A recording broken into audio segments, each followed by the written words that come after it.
Amém. Boa noite. Graça e paz, irmãos. Deus abençoe vocês. Eu sou o Pedro Vux, sou um dos pastores na Lagoinha Savassi e pastor na Lagoinha Sete Lagoas, que é uma igreja que nasceu na Lagoinha Savassi. Da Lagoinha Savassi, várias igrejas nasceram. E a Lagoinha Savassi nasceu de uma célula também. E nós temos essa ideia de começar células nos lugares, GCs, né, que é o que nós chamamos, grupos de crescimento, grupos de comunhão. E, a partir disso, ali, entendendo a cidade, entendendo as situações, as igrejas nascem. Né? Eu gosto de falar que igreja nasce, igreja é plantada e nasce. E, resumindo, eu creio que talvez aqui durante a palavra a gente possa fazer alguma outra aplicação.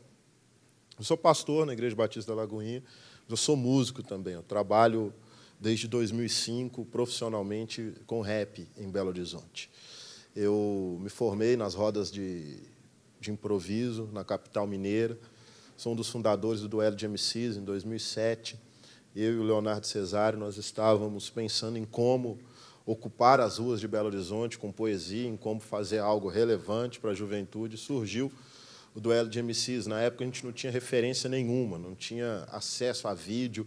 As batalhas que nós tínhamos acesso era da Liga dos MCs, como se fosse o Campeonato Brasileiro de Freestyle que acontecia no Rio de Janeiro, organizado pela Brutal Crew, Auri, pessoal das antigas mesmo. E disso nós fomos descobrindo que em Belo Horizonte existiam muitos poetas, nós descobrimos que a margem da cidade ela carregava muito conteúdo, muita cultura, muita literatura, e de lá surgiram muitas coisas. Hoje Belo Horizonte desponta como um dos polos do rap no Brasil, e o rap é a música mais ouvida do mundo, dado pela Billboard. Então, nós estamos fazendo algo bem legal, partindo de Belo Horizonte, mas tudo começou de verdade a acontecer em 2007, quando nós entendemos que precisávamos dialogar com as ruas. Eu sou cristão desde 98. Minha trajetória na batalha, minha trajetória no rap sempre foi como um cristão. Eu nunca desviei, claro que alguns tropeços ou outros, da caminhada, indo crescendo, amadurecendo, mas eu nunca abri mão da fé dentro do ambiente do hip-hop, né, da cultura hip-hop, não propriamente o rap. Então, eu nunca perdi a minha convicção de ser um cristão e cresci como um pastor, cresci como um evangelista, cresci como um missionário, cresci como um plantador de igreja. O nosso diálogo na Lagoinha Savassi ele se dá com as tribos. A Savassi ela está na região mais boêmia de Belo Horizonte. Alguém conhece a Savassi aqui? Alguém já foi lá em Belo Horizonte? Savassi, eu não sei, parece muito com a Lapa, no Rio de Janeiro. Talvez seja mais próximo de você, ou algum lugar muito boêmio aqui de Londrina, ou de Curitiba, ou de Floripa, enfim. A área boêmia da cidade é onde nós estamos. A igreja está em um lugar onde já existiram 9 boates mesmo, de todo tipo que você imaginar, sertanejo, rock, pop. Nós estamos lá neste lugar. Tem gente que aparece até hoje perguntando, aqui não é aquela boate mais não, já tem quase 3 anos que nós estamos lá. Então, de lá para cá, nós temos dialogado e nenhuma casa de show fechou por causa da gente lá na Savassi. No início era até nosso objetivo, né? Nós vamos fechar as casas de show. Não. A crise fez isso por nós, né? Não precisou do nosso esforço para isso acontecer. As casas de show foram fechando. Nós não conseguimos fechar nenhuma casa de show. Às vezes acontece até de um jovem sair da igreja e ir direto para uma casa de show. A gente tem plena ciência disso. E é isso que nos faz acordar todos os dias com o coração mais motivado, para que diminua esse número, para que essa estatística diminua. E nós não estamos para fechar boate nenhuma, nós só estamos para povoar o céu, amém? É esse o nosso objetivo. A outra parte, ele se resolve entre eles. O nosso papel é evangelizar, é pregar, e tem sido difícil. Em Sete Lagoas, eu fui enviado para Sete Lagoas. De repente, apareceu um casal lá, na Savassi, de jovens, feridos ministerialmente. Comecei a cuidar daquele casal. E eu fazia um trabalho com tribos urbanas, chamadas Conexão Cultura Urbana, lá na Lagoinha Savassi, onde nós fizemos uma pista de skate profissional lá, nós tínhamos 4 skatistas profissionais conosco lá, 4 caras bons de Belo Horizonte, da cena do skate, estavam conosco lá. Jay Alves, o Bill ficou um tempo com a gente, tinha muita gente boa caminhando ao nosso lado. E lá virava, a pista funcionava durante o dia, quem quisesse podia ir.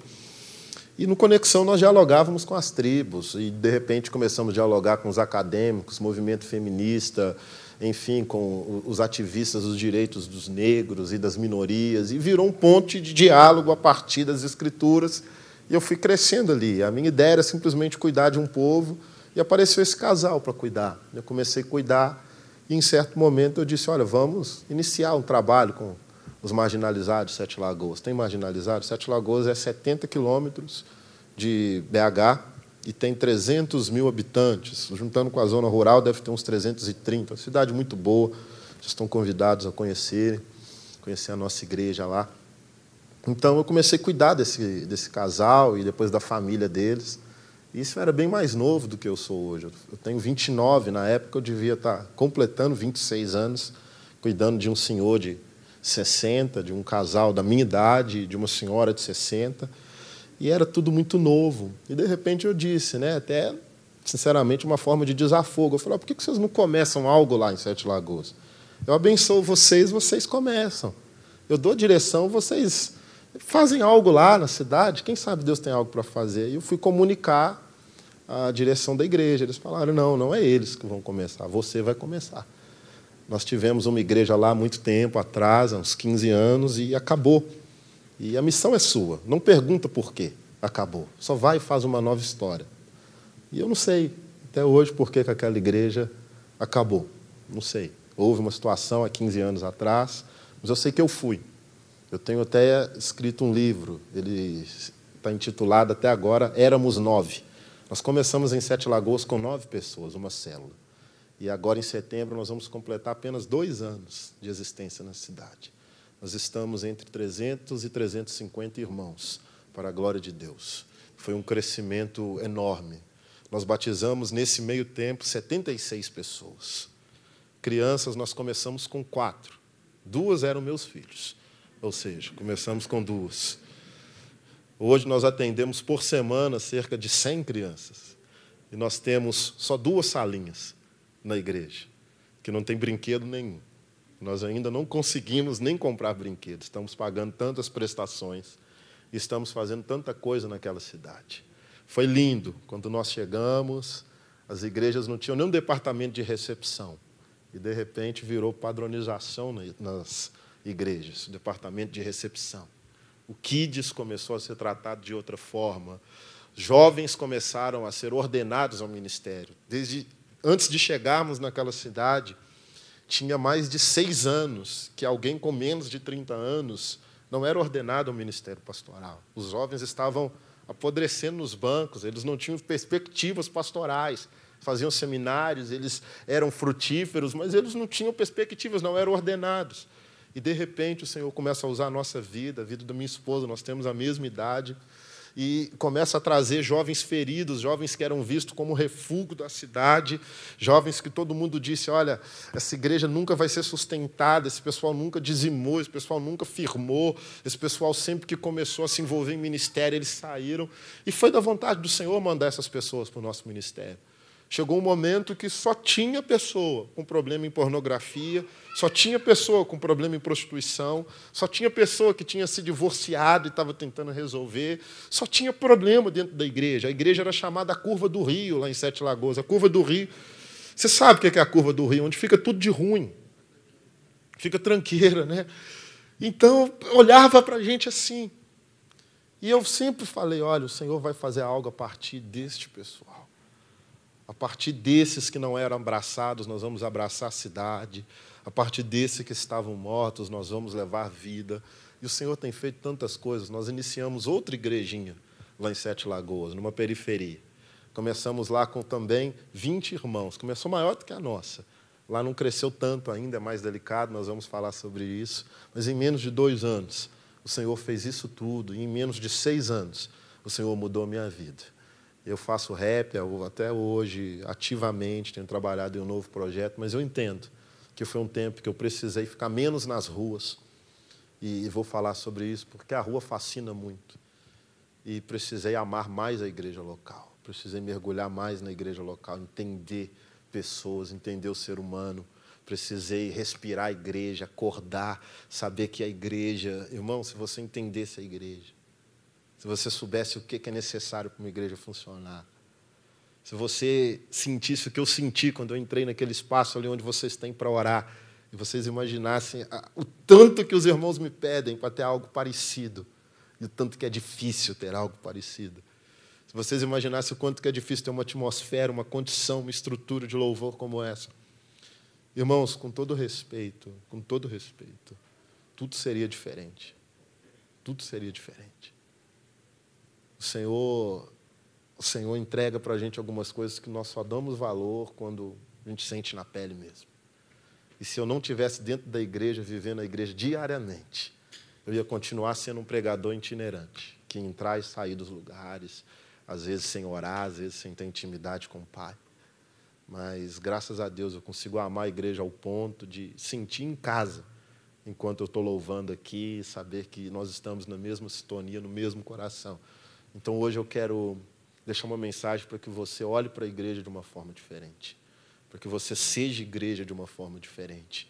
Tudo isso é uma breve introdução do que eu quero falar com você. Abra sua Bíblia em Atos, capítulo 20, versículo 7. Abraçar os marginalizados não é uma prática contemporânea, moderna. O Senhor Jesus fez isso, o apóstolo Paulo fez isso. Do Gênesis ao Apocalipse isso tem acontecido. Isso faz toda a diferença. Atos 20, versículo 7. Amém? No primeiro dia da semana, nos reunimos com os irmãos de lá é Troade, no caso, para partir o pão. Paulo começou a falar ao povo e, como pretendia embarcar no dia seguinte, continuou até a meia-noite. A sala no andar superior, onde estávamos reunidos, era iluminada por muitas lamparinas. O discurso de Paulo se estendeu por horas, e um jovem chamado Eutico, que estava sentado no parapeito da janela, ficou muito sonolento. Por fim, adormeceu profundamente. Caiu de uma altura de 3 andares e morreu. Paulo desceu, inclinou-se sobre o jovem e o abraçou. Não se desesperem, disse ele. O rapaz está vivo. Então todos subiram novamente, partiram o pão e comeram juntos. Paulo continuou a lhes falar até o amanhecer e depois partiu. Enquanto isso, o jovem foi levado para casa vivo e todos sentiram um grande alívio. Pai, obrigado pela sua palavra. Obrigado pelo seu amor. Obrigado pela sua igreja. Obrigado pelos irmãos que estão aqui em Londrina. Obrigado, Pai, pela forma que o Senhor tem nos alimentado e cuidado de nós. Que o Senhor continue a tua obra poderosa e que nada, Pai, nos impeça de receber o que o Senhor tem para nós nessa noite. Em nome de Jesus. Amém. Olha, talvez pensar em missão urbana seja... Às vezes não soe como devia soar no seu coração. Talvez pareça muito difícil. Talvez pareça impossível. Talvez você pense só, de fato, na pior parte da cidade. Mas a missão urbana, eu creio, e já vivi isso, ela diz respeito a todos que estão à margem de algum lugar. E isso não quer dizer à margem geograficamente falando, porque geograficamente falando, a estrutura da cidade, ela empurra para os lados os que têm menos condições. Então, na margem das cidades grandes, das cidades que não têm estrutura para receber mais pessoas, começam a surgir pessoas. Aí que surgem as áreas de risco, as áreas de desmoronamento, as áreas de alagamento, as áreas onde não existe saneamento básico. A cidade acaba empurrando as pessoas para a margem. Então, esse é um sentido de marginalização que nós temos, de empurrar as pessoas para o lado. Isso é um sentido geográfico. Mas, socialmente falando, na vida social, todo lugar existe alguém marginalizado. Porque todo lugar existe o centro de algo. E, a partir do centro, existe a marginalização de algo. O que isso quer dizer? Que, ainda que você esteja dentro da igreja, existem pessoas marginalizadas dentro da igreja. Ainda que você esteja em um pequeno grupo, existem pessoas marginalizadas dentro de um pequeno grupo. Pode parecer que não, mas simples atitudes, simples olhares, simples opiniões e simples pensamentos que sejam, marginalizam pessoas. Quando uma pessoa vai para a margem, ela passa a não se sentir parte de algo. E a pior coisa que existe no mundo é não se sentir parte de algo. Porque o sentido da vida é ser útil. Se você não é útil, significa que você não tem para onde ir. É como se você embarcasse em um mar, em um barco em alto mar, e não soubesse de onde ele vem nem para onde ele vai. Então você precisa ter utilidade, você precisa ter um norte, você precisa ter um cais, você precisa servir para algo. Quando você está marginalizado, quando você olha e fala, talvez dentro da igreja, é necessário primeiro tratar talvez a marginalização congregacional para olhar para a marginalização social. A marginalização congregacional, ela coloca à margem pessoas que talvez, conversei com o pastor Wagner sobre isso, pessoas que não têm o nosso coração. Sabe, é muito fácil marginalizar alguém que não quer estar na igreja como eu quero estar. E para mim é muito fácil estar na igreja todos os dias, 24 horas por dia.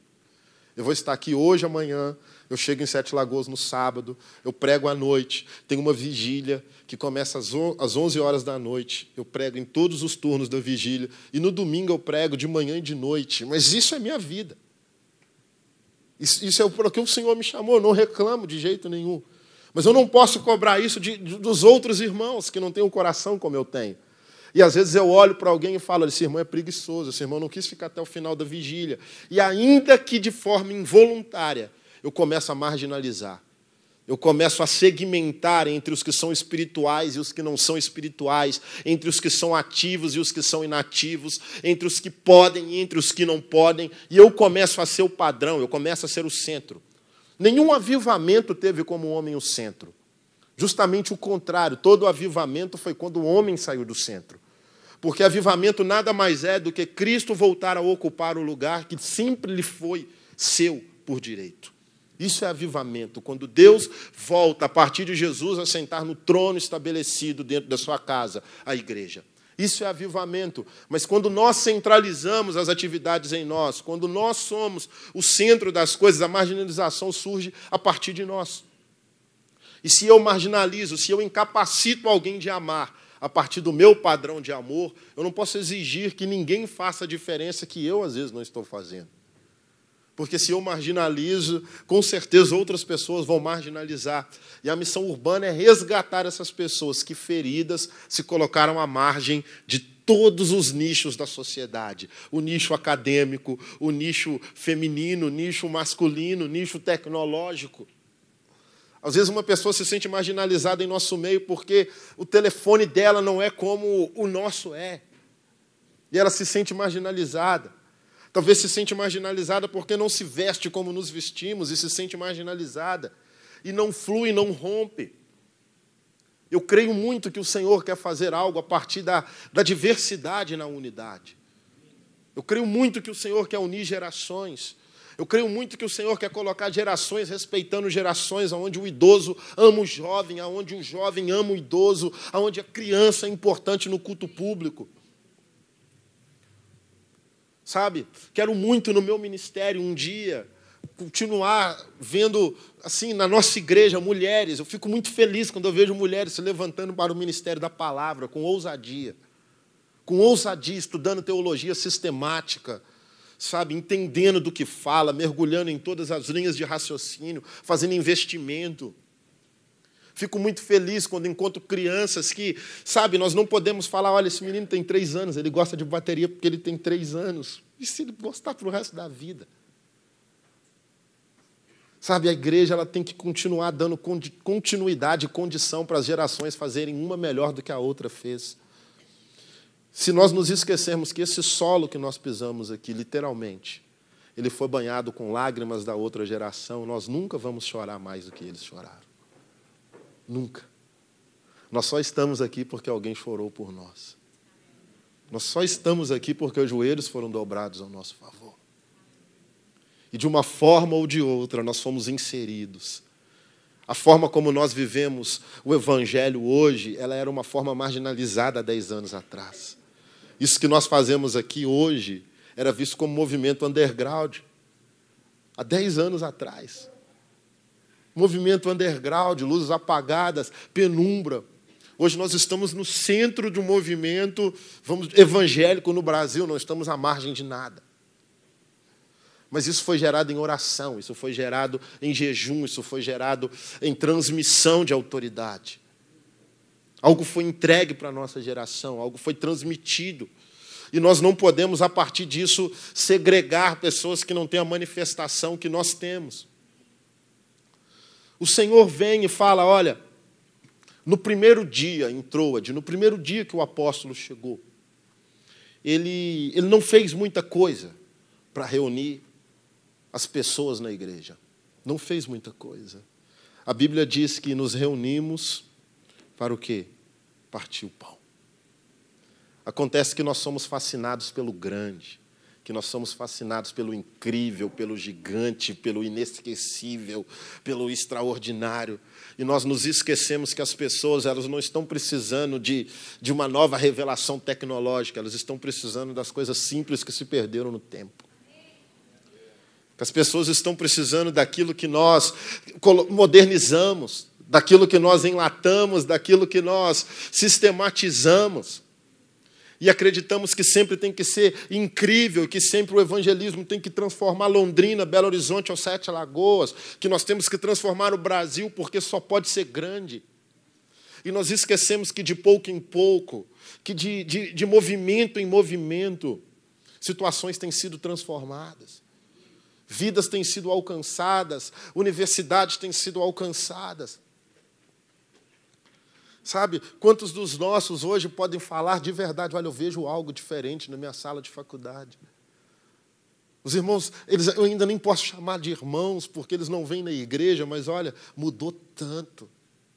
Já não é como era no início do ano. Já não é como era no meio do ano. Mudou tanto. Mudou tanto. E talvez se não fosse um movimento da nossa parte pequeno, as coisas não estariam, mas o enorme nos fascina, é simplesmente o extraordinário que nos move. A nossa geração ela é envolvida por essa comunicação gritante que só faz as coisas grandes serem válidas. E nós menosprezamos os pequenos encontros, menosprezamos os pequenos momentos da vida, menosprezamos os abraços, menosprezamos as atenções, os olhares, menosprezamos o sorriso. Menosprezamos a atenção. Sabe qual que é a coisa mais importante que eu e você temos hoje, assim, humanamente falando? Para o mundo? O tempo. Quando você entrega tempo para alguém hoje em dia, é sinal de que você se importa com aquilo. Porque tempo é algo tão líquido, tempo é algo tão acelerado. Quando você fala, olha, eu tenho tempo para você. Vamos tomar um café à tarde. Parece que é Natal no meio do ano, irmão. Você fica muito feliz. Nossa, teve tempo para mim. Eu existo. Vai tomar um café. Você nem toma café, começa a tomar café à tarde. Vira cafezeiro. Enfim, a pessoa fala que tem tempo para você. Você, ok. Deixa eu te contar a minha história. Sabe, eu já tive encontros que eu não falei nada, só amém no final. E ouvi 2, 3 horas histórias. As pessoas querem contar histórias, porque se eu não paro para ouvir a história do pastor Wagner, como que eu vou acreditar a vida do pastor Wagner? Como que eu vou defender a sua vida, irmão? Se eu não sei quem é você? Como que eu vou falar, não, ok, eu boto minha mão no fogo pela irmã? Não é ela, não foi ela. Se eu não sei quem é ela. Nós precisamos entregar o tempo, o nosso ouvido para as pessoas, porque se eu sei quem é o irmão, ele sabe quem eu sou. E se nós sabemos quem somos, nós somos igreja, amém? A igreja se conhece. E a igreja é simples. O apóstolo reuniu para partir o pão. Aquela igreja não foi para ver um espetáculo de fogos, de artifício. Foram para partir o pão. Nós temos nos perdido no meio do avançado. E algo incrível começou a acontecer ali. Paulo começou a falar ao povo. E como pretendia embarcar no dia seguinte, continuou até meia-noite. Eu me pergunto todas as vezes que eu passo por essa passagem, o que esse homem falou? O que esse homem falou? Porque durante mais de 12 horas, as pessoas ouviram um sujeito pregando o evangelho. As pessoas não estavam vendo nada. Só alguém que chegou de uma embarcação. só alguém com as roupas sujas, só alguém que não ia ficar durante muito tempo, alguém que não era reconhecido como um extraordinário ganhador de almas, como um curador mirabolante. Tinha alguém pregando o evangelho, partindo o pão, prendendo a atenção da cidade por mais de 12 horas. Talvez se eu tropeçar nos 20 minutos iniciais, irmão, você levanta, vai embora e fala, poxa, como que trouxeram esse cara lá de Belo Horizonte? Como que tirou esse cara, deixava esse cara lá, pô? Gastou dinheiro com esse cara, deixa esse cara lá, tem tanta gente melhor aqui. 20 minutos, poxa. Qual a razão? E em 20 minutos nós temos que convencer uma pessoa que você é inteligente, que você tem um histórico, que você tem um currículo, que você tem uma bagagem, que você é crente.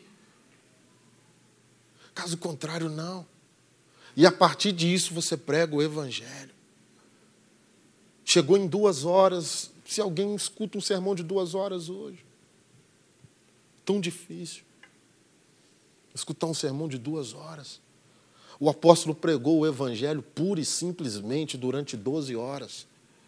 E estavam ouvindo porque era o suficiente para fazer a transformação no coração.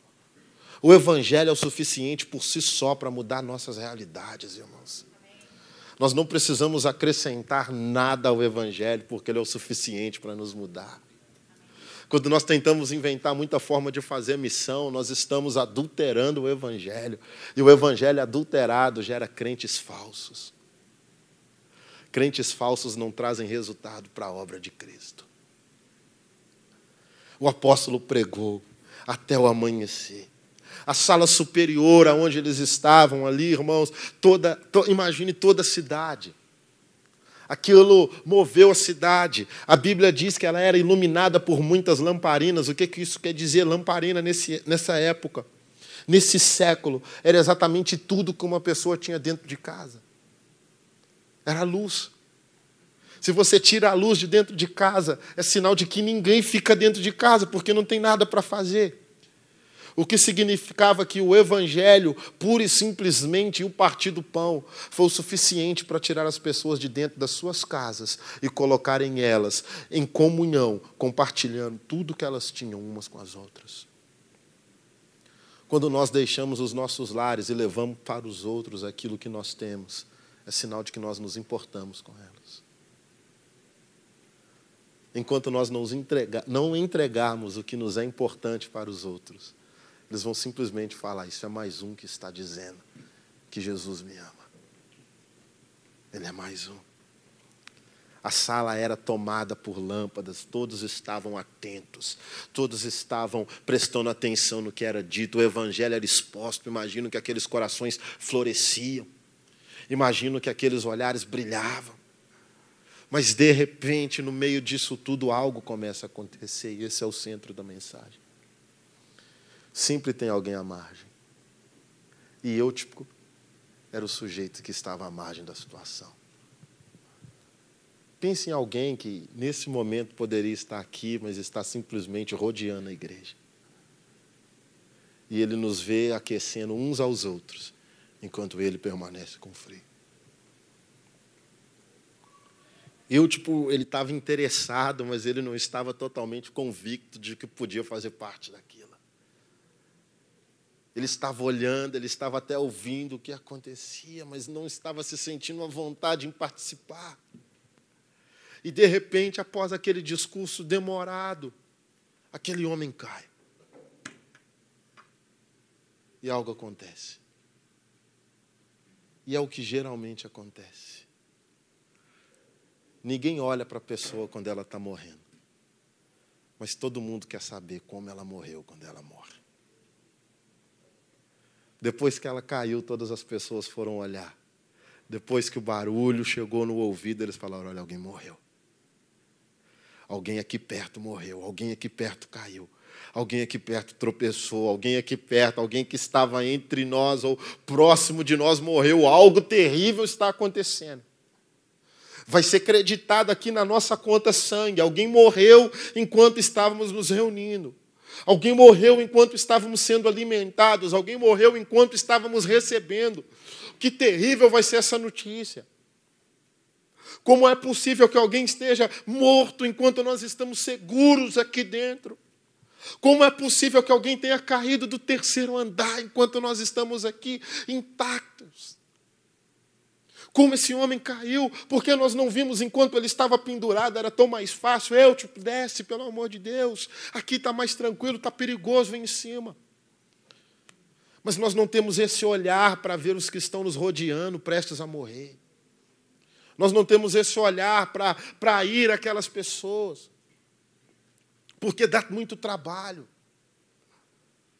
Eu me lembro uma vez, eu estava preenchendo uma ficha de uma irmã lá da igreja, aí, bem no início da igreja, estava finalizando a entrevista pastoral dela. E em uma parte lá, eu escrevi algo. E eu vi que ela olhou e terminou aquilo. Eu despedi dela, levei ela até a porta, fechei a porta, deu 2 minutos, ela bate na porta, pastor. O senhor escreveu uma mentira aí. Eu falei, por quê? Não, porque eu te falei uma mentira. Eu me sinto constrangido e eu não posso sair daqui sem confessar e sem começar a ser tratada. E eu falei, o que é? Você pode falar comigo? Prefere falar com a minha esposa ou com outra irmã? Posso te ajudar aqui agora? Ela falou, não pode. E quando ela me contou, eu falei, meu Deus, mas você já está servindo aqui dentro, por que você não contou isso antes? Ela falou, porque eu não senti que eu poderia ser cuidada. Porque eu não senti que isso poderia ser retirado de mim. Porque eu me escondi atrás da estrutura de serviço, eu me escondi atrás da estrutura da igreja. E estava tudo legal, mas aqui dentro, vendo face a face o zelo. Eu não posso sair daqui mentindo para você. Eu não posso chegar na minha casa e falar que está tudo ok. E eu falei, olha, nós vamos ter muito trabalho, eu vou precisar cuidar de você, você vai precisar se desligar das funções que você tem. Outras pessoas vão ser envolvidas. Você sabe que nós vamos ter alguns meses de trabalho? Sim, eu sei. E nós trabalhamos, foram 6 meses ininterruptos de trabalho. Ao fim, aquela irmã, ela decidiu dar mais um tempo ainda, porque precisava ser tratada. E continuamos orando. Hoje ela é eu não tenho nem palavras para descrever que ela se transformou dentro da igreja. Mas os que estão à margem, geralmente, eles dão muito trabalho. E, geralmente, eles podem estar mais perto do que parece. Geralmente, eles podem estar do nosso lado. E eu, não estava tão longe da igreja como parecia, estava muito perto. Mas ainda assim eles deixaram ele cair do alto andar. E aquele jovem veio a falecer. É tão ruim quando nós sabemos que, olha, lembra aquele morador de rua que você conversou com ele semana passada? Morreu. Se envolveu em uma briga e morreu. Alguém veio aqui de noite, esfaqueou, foi preso. Olha, lembra aquele jovem que você conheceu lá naquele lugar? Olha, infelizmente, não está mais entre nós. E eram pessoas tão próximas. Só que, às vezes, nós não acreditamos que existe uma mudança porque não está sendo grandemente visível o resultado na vida daquela pessoa. Só que eu tenho algo para te dizer nessa noite. Ainda que você não veja, a obra de Deus está crescendo nos lugares onde você plantou. Em nome de Jesus. Ainda que você não veja, porque Deus nunca dorme. Nunca dorme, nunca deixou de trabalhar. Nunca. Só que, de repente, nós nos preocupamos mais com as nossas estruturas, preocupamos... E eu falo isso porque nós nos perdemos tão fácil em nossos projetos. E as pessoas caem tão perto da gente. E depois é tão difícil aceitar que a culpa pode ser nossa. Só que o apóstolo nos dá uma lição impressionante aqui. Ele para tudo que aparentemente era importante. Ele sai da sua posição de autoridade e desce. E entrega para aquele jovem que talvez ele nunca tinha recebido na vida. Que é o que nós temos que fazer. A missão é isso. Sair do lugar onde estamos e entregar o que as pessoas talvez nunca tenham recebido. Paulo desceu inclinou-se sobre o jovem e o abraçou. Não se desesperem. Nós precisamos ter essa coragem para abraçar os mortos, assim como Paulo teve. Não é tranquilo abraçar morto, é delicado. Mas é necessário abraçar e falar, não se desespere. Ele apenas dorme. Ele não vai permanecer nesse estado. Não é dessa forma que o mundo vai falar que ele é. Não é esse o fim da história dessa pessoa, ele apenas dorme. O Senhor quer que eu e você venhamos abraçar os mortos de uma forma diferente. Ir aos lugares onde eles estão, ainda que eles estejam quebrados, feridos, feridas. E ele disse, olha, o rapaz está vivo. Ele só parece que está morto. Vocês deram ele como morto, mas ele não está morto, o rapaz está vivo. Porque aqui existe algo que traz vida aos mortos. Aqui existe algo que tira as pessoas de uma condição de decadência e coloca em uma condição de vida. Existe algo que tira da margem e coloca no centro. Olha, ok, nós estamos olhando para ele só agora que ele caiu, mas estamos olhando e ele está vivo para a honra e glória de Deus. Ele fala, olha, o rapaz está vivo. E aquele milagre fez com que a igreja subisse e outra vez voltasse a partir o pão. O milagre traz unidade para o corpo de Cristo. E enquanto nós estávamos louvando aqui, eu senti muito forte. Não sei se é algo que tem acontecido entre vocês, mas Deus quer fazer algo muito intenso no que diz respeito à cura, sabe? Pessoas curadas, pessoas sendo curadas em nome de Jesus. Muito intensamente, sabe? Deus não quer que a característica seja uma característica muito diferente dessa, mas uma característica de santidade. A nossa geração não vai matar a cura, não vai matar a profecia, não vai matar os dons. A nossa geração não vai sepultar a história do Evangelho. Nós daremos continuidade e ao som do nome de Jesus, os enfermos vão ser curados, os espíritos imundos vão bater em retirada e aqueles que foram dados como mortos vão voltar à vida em nome de Jesus. Nós cremos, louvado seja Deus. Não se esqueça, as pessoas estão caindo ao nosso lado e nós temos tudo que elas precisam. Tudo que elas precisam nós temos. Tudo. Hoje o voo atrasou. Conversei com a pastora Fernanda. Ela falou, e como que foi? Eu falei, eu não vi. Na hora que falaram que ia atrasar, começou um vulco-vulco. Eu fui para o meu canto. Fui ler um livro. E fiquei lendo. E o povo gritando. Acho que queria almoço, queria dinheiro, queria tudo da companhia aérea. Sabe, nós temos tudo que o mundo precisa. Essa paz em momento de caos, essa paz em momento de guerra. Sabe, essa sabedoria quando está tudo se perdendo. Eu cheguei, orei, na hora que eu vi escrito Londrina, eu falei, Deus, permita que esses irmãos façam algo diferente nessa cidade, em nome de Jesus. Permita, Pai, que flua algo. Sabe, nós precisamos acreditar, irmãos, não pode ser só mais um movimento. O estilo de vida de abraçar, o estilo de vida de se preocupar com os que estão morrendo antes deles morrerem. Antes deles morrerem, nós temos que abraçá-los, porque é mais bonito. Enquanto eles estão morrendo, nós temos que permanecer ao lado deles, porque depois que eles morrem é muito mais fácil chegar e falar, eu falei que você ia morrer. Avisei que você ia cair lá de cima. Morreu. Por que não foi no culto? Por que não foi na célula? Te avisei. Sabe? Então a igreja veio e fala, olha, não vai ser na nossa conta que vai ser acreditado. Não vai sobrar para a gente essa displicência, não vai sobrar, olha, tem alguém vivo aqui, eles não vão falar que nós deixamos morrer. Em uma cidade pequena, todo mundo sabia, todo mundo ia falar, olha, morreu na reunião dos crentes lá. Todo mundo podia ter falado com ele, olha onde que caiu de lá. Tantas pessoas estão ao nosso redor. E a missão é mais simples do que parece. Consiste em talvez parar o que está sendo feito e entregar o que nunca foi entregue. consiste em falar o que nunca foi falado. Consiste em deixar tudo. A missão vai pedir tudo de nós, irmãos. Tudo de nós. Por fim, partiram o pão e comeram juntos. Paulo continuou a lhes falar até o amanhecer e depois partiu. Enquanto isso, o jovem foi levado para casa vivo e todos sentiram um grande alívio. A morte não estava mais nas mãos daqueles irmãos. Não existia mais sangue correndo pelos dedos deles.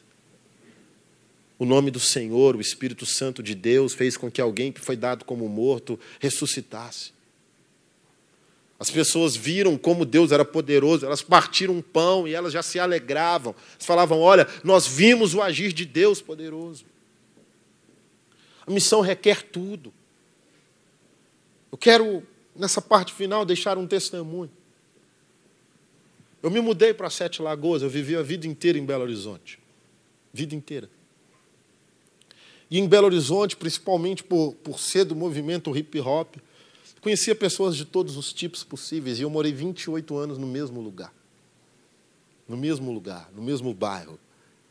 Era simplesmente impossível que algo de criminoso acontecesse comigo ou com a minha família. Era impossível. Pela cultura da rua mesmo, era impossível que algo acontecesse. E, de repente, a igreja me envia para Sete Lagoas. Eles me falam, olha, procure um lugar bom para sua esposa ficar bem, seus filhos ficarem bem, afinal de contas, no início de plantação de igreja você vai trabalhar muito mais. Eles precisam ter uma condição, eles precisam se sentir bem. É uma cidade nova, é tudo novo, sua esposa não vai ter amigas no primeiro momento. Então, olhe algo legal. De repente, um irmão da igreja, nós estávamos já reunindo em um espaço improvisado, o irmão da igreja me liga e fala, olha, pastor, eu te ouvi falando que quer uma casa para morar, eu quero alugar minha casa, mas não sei se serve para você, porque é muito grande e é recém-acabada. Vem aqui ver. Eu fui ver, levei minha esposa, nós resistimos muito no primeiro momento, era uma casa muito legal, mas, enfim, estava dentro do orçamento, estava perto da igreja, e nos mudamos para lá. Foi maravilhoso começar uma nova vida, colocar os móveis em um lugar diferente, ver as crianças brincando, recebendo os irmãos toda hora, naquele primeiro momento da igreja, um entra e sai da nossa casa de 6 da manhã às 11 horas da noite, mas era maravilhoso. Simplesmente muito bom aquilo que acontecia. E eu me sentia amado cada vez mais, me sentia parte cada vez mais, e comecei a nem sentir falta do bairro que eu cresci e dos amigos que eu tinha. E, de repente, eu vou pregar no nosso culto jovem. E eu preguei 2 vezes direto lá. 2 vezes direto. Deus estava fazendo algo, e, na última vez, eu fiquei muito tempo na reunião. O Espírito nos tomou de uma forma, os instrumentos pararam, e nós ficamos, depois que os instrumentos pararam, aproximadamente 60 jovens jogados no chão, nós só chorávamos, e Deus agindo. E aquilo para mim era um sinal, falei, olha, Deus está começando a fazer algo incrível em Sete Lagoas. Está começando algo, e eu estou vivendo, eu estava tão alegre. Meus filhos, eu tenho um menino, na época eles eram mais novos, o Vitor devia ter 1 ano e o Bernardo devia ter 3. Hoje o Vitor tem 3 e o Bernardo tem 5. Até eles dormiram nesse mover. E nós chegamos em casa. Quando eu chego em casa, eu estava muito feliz em ver aqueles jovens que eu tinha escutado que eles não conseguiriam ser igreja outra vez. Estava muito feliz. Eu vi jovens falando em língua, eu vi ministérios sendo reativados, isso tudo em uma noite. Eu vi irmãs se arrependendo, uma com a outra, pedindo perdão. Foi maravilhoso o mover de Deus. Eu estava extasiado. Eu não lembro como eu dirigi até em casa, mas eu cheguei em casa. E eu olho o portão semi-aberto. Estava meio aberto. Eu falo com a minha esposa, ela se chama Pérsia. Eu falo, Pérsia, deve ter ficado alguma pedra ali no meio do caminho. Deixa eu descer para tirar a pedra. E aí eu abro, a gente entra, fica aqui com os meninos, está muito frio. E eu entro em casa e vejo as luzes todas acesas. Bate um temor no meu coração e Eu entro assim, no impulso. Irmãos, e tudo que você possa imaginar tinha sido furtado dentro da nossa casa. Tudo. Com 3 meses morando em Sete Lagoas. Tudo, pensa tudo. Até uns shapes de skate que eu ganhava com um amigo meu, que ele tem marca de shape, ele me dava os modelos, até isso. Tudo. Ficou alguns móveis que não couberam no veículo que eles utilizaram. E, de repente, eu olho e falo, pai, o que é isso? Eu não chorei, nem nada. Mas o Senhor falou, olha, você falou para eu te enviar. Eu te enviei. Você falou que quer fazer a obra. E a obra é essa. Vai, continua fazendo. Irmãos, era um momento que eu podia ter falado, olha, a missão tirou tudo de mim. Eu vou voltar para casa, meus 2 filhos não precisam disso. Minha esposa não precisa passar por isso. Esse trauma, nós ficamos quase 1 mês sem dormir. Mas se eu não tivesse acreditado que continuar abraçando os mortos naquela cidade era mais importante do que todos os eletrodomésticos e móveis que nos foram levados, eu teria conquistado uma nova casa, mas não teria uma nova igreja. Amém. O Senhor faz coisas a partir de situações que nós não imaginamos que é possível. E talvez algo foi retirado do seu coração no meio da missão e te desanimou tanto. Talvez algo te faz pensar, para que eu vou abraçar morto? Para que eu vou me preocupar com o marginalizado? Para que eu vou trazer essas pessoas para perto? No fim das contas, elas vão tirar algo de mim. Talvez elas vão tirar tudo mesmo. Mas ainda assim, o Senhor quer te usar para continuar abraçando os mortos. Porque um dia você foi abraçado enquanto ainda estava morto. Se você puder, fique de pé no seu lugar, em nome de Jesus. Feche os teus olhos, se você pode.